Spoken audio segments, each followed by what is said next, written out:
শান্তি কি টাকা দিয়ে কেনা যায়? গাজা যুদ্ধ থামাতে ডোনাল্ড ট্রাম্পের এক অদ্ভুত প্রস্তাবের বিরুদ্ধে গর্জে উঠলেন জাতিসংঘ সাধারণ পরিষদের সভাপতি এনালেনা বেয়ারবক। গাজা উপত্যকায় শান্তি ফেরাতে ট্রাম্পের উদ্দেশ্যে তৈরি হতে যাচ্ছে এক বোর্ড অব পিস। কিন্তু চমকপ্রাপ্ত তথ্য হলো, এই বোর্ডের সদস্য হতে হলে একটি দেশকে গুনতে হবে পাক্কা $1 বিলিয়ন বা প্রায় 11,000 কোটি টাকা। জাতিসংঘের 80তম অধিবেশনের সভাপতি কড়া ভাষায় এর সমালোচনা করে বলেছেন, ফি দিয়ে শান্তি বা ন্যায় বিচার পাওয়া সম্ভব নয়।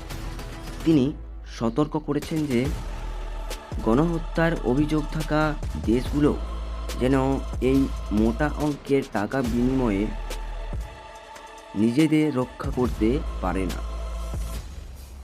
বেয়ারবকের মতে, শান্তি কেবল জাতিসংঘের আলোচনার টেবিলেই সম্ভব, কোনো প্রাইভেট বোর্ডে নয়। আপনার কি মনে হয়, শান্তি কি টাকার বিনিময়ে কেনা সম্ভব? কমেন্টে জানান।